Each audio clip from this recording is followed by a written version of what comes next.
సభ నియోజకవర్గ పరిధిలో ఎర్రగొండపాలెం ఎస్సీ నియోజకవర్గంలో గట్టి పోటీ ఉంది.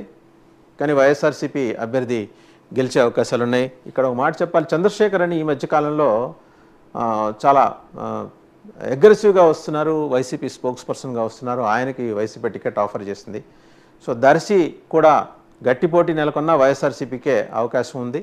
చాలా క్లియర్గా వైసీపీకి 2 స్థానాలే కనిపిస్తున్నాయి ఒంగోలు లోక్సభ పరిధిలో.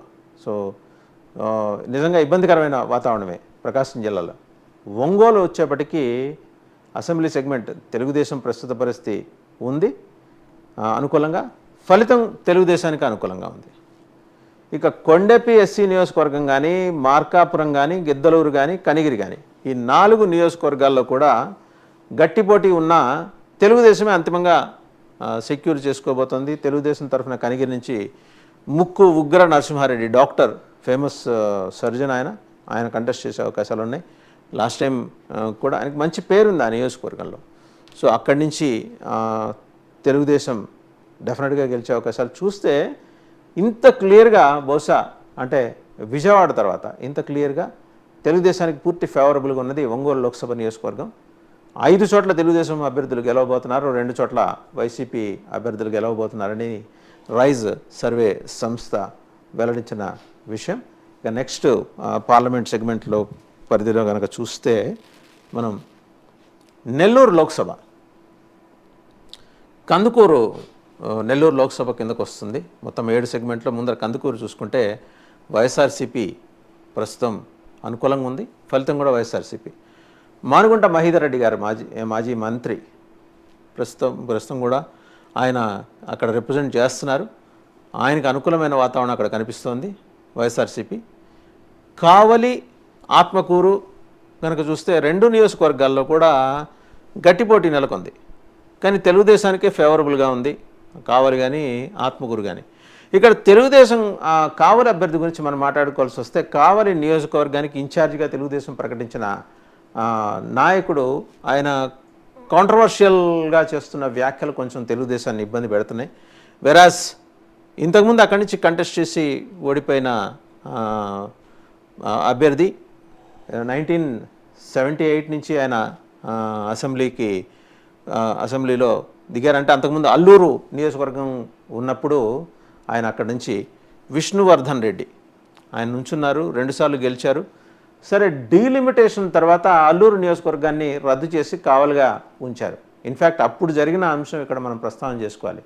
నేదురుమల్లి జనార్దన్ రెడ్డి గారు కానీ, అప్పటి ముఖ్యమంత్రి, అలాగే అప్పటి జిల్లా మంత్రి వారు కానీ డీలిమిటేషన్ కమిటీ ముందరకు వచ్చి మాకు అసలు ఈ నియోజకవర్గం అక్కడ sitting MLA, Alluru sitting MLA అక్కర్లేదని క్లియర్ కట్గా ఏంటంటే విష్ణువర్ధన్ రెడ్డి గారి నుంచి అంటే వారి చేతుల్లోంచి ఆ నియోజకవర్గాన్ని తప్పిస్తే చాలనే ఉద్దేశంతో చేశారనేది ఒక ఆరోపణ. సరే, అయినప్పటికీ విష్ణువర్ధన్ రెడ్డి గారు తర్వాత కావలి నుంచి కంటెస్ట్ చేశారు. అటు డాక్టర్ వైఎస్ఆర్కి సన్నిహితులు, చంద్రబాబు అయితే ఆయనే అభ్యర్థి అని చెప్పేసి పిలిపించుకొని గెలిపించారు. తర్వాత లాస్ట్ 1.5 ఇయర్గా ఆయనకి అపాయింట్మెంట్ కూడా ఇలా విష్ణువర్ధన్ రెడ్డికి ఎవరినో తీసుకొచ్చి నుంచోబెట్టారు. అందుకని అక్కడ గట్టిపోటీ అనే పరిస్థితి. బట్ కింద మీద పడి తెలుగుదేశం అక్కడ గెలిచే అవకాశాలు ఉన్నాయనేది అర్థమవుతుంది. ఆత్మకూరు గట్టిపోటీ ఉన్న తెలుగుదేశంకే విజయ అవకాశాలు, బహుశా మాజీ మంత్రి ఆనం రామనారాయణ రెడ్డి గారు ఇక్కడి నుంచి నుంచునే అవకాశాలు ఉన్నాయి. నెల్లూరు పట్టణం చూస్తే, నెల్లూరు అర్బన్ చూస్తే తెలుగుదేశంకి ఫేవరబుల్గా ఉంది. మరి నారాయణ గారు కంటెస్ట్ చేయొచ్చు. మాజీ మున్సిపల్ శాఖ మంత్రి నారాయణ గారు విద్యాసంస్థల అధినేత, ఆయనకే అనుకూలంగా ఉండే అవకాశాలు ఉన్నాయి. నెల్లూరు రూరల్ కూడా గట్టిపోటీ ఉన్న తెలుగుదేశానికే ఫేవరబుల్గా ఉంది రిజల్ట్ వచ్చేప్పటికీ. ఉదయగిరి చెప్పలేని పరిస్థితి, గట్టిపోటీ, ప్రస్తుత పరిస్థితి అలాగే ఉంది. ఫలితం కూడా నెక్ టు నెక్కే, నువ్వా నేనా అన్నట్టే ఉంది వైసీపీ టీడీపీ మధ్య. సో చూస్తే ఇక్కడ తెలుగుదేశం 4 చోట్ల, ఈ నెల్లూరు లోక్సభ నియోజకవర్గం పరిధిలో 4 చోట్ల గెలిచే అవకాశాలు ఉన్నాయి. వైసీపీ 1 చోట అండ్ కోవూరు, ఉదయగిరి 2 చోట్ల గట్టిపోటీ ఉండే అవకాశాలు ఉన్నాయి. నెల్లూరు లోక్సభ గురించి మాట్లాడితే, మొత్తం నెల్లూరు నుంచి ఒకసారి 2 సార్లు కంటెస్ట్ చేసి ఎప్పుడూ ఓటమి పాలైన ఆయన మాజీ మంత్రి అంటే ఎమ్మెల్సీకి వెళ్ళి తర్వాత క్యాబినెట్లోకి వెళ్ళారు సోమిరెడ్డి చంద్రమోహన్ రెడ్డి గారు. సోమిరెడ్డి చంద్రమోహన్ రెడ్డి గారి పోరాట పటిమ గురించి ఇక్కడ ఒకసారి చెప్పాలి. వారు ఏంటంటే రైతుల సమస్యల మీద చాలా అవగాహన ఉన్నారు. రాజశేఖర రెడ్డి గారు ముఖ్యమంత్రిగా ఉన్న సమయంలో ఈ ముంపు గ్రామాలకు సంబంధించి పక్క జిల్లా కడప జిల్లాలో ముంపు గ్రామాలకు సంబంధించి ఆ రైతులు ఏదో రిప్రజెంటేషన్ పెడితే కాంపెన్సేషన్ విషయంలో ఎకరాకి 2 లక్షలు ఇస్తారంటే పెద్ద ఉద్యమం చేశారు ఆయన. కలెక్టర్ గారి దగ్గరికి వెళ్ళారు, కలెక్టర్ చేతులు ఎత్తేసారు, జిల్లా మంత్రి చేతులు ఎత్తే చివరికి ఆయన ముఖ్యమంత్రి రాజశేఖర రెడ్డి గారి దగ్గరికి వెళ్ళారు.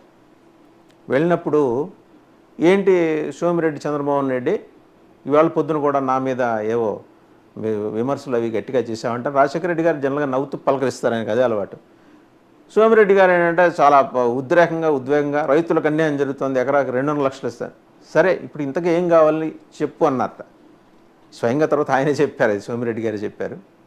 ఎకరానికి 5 లక్షలన్నా ఇవ్వకపోతే మేము ఊరుకోం. 10 మంది రైతులు తీసుకెళ్లారు సీఎం క్యాంప్ ఆఫీస్కి, ఊరుకోమన్నారట. ఎకరానికి 5 లక్షలు కావాలి నీకు, అంతే కదా, వీళ్ళకి ఇప్పించాలి రైతులకి. సరే నేను ఎకరానికి 7.5 లక్షలు ఇస్తున్నాను పో అన్నట్టు. తర్వాత ఎకరానికి 7 లక్షలు ఇప్పించారు.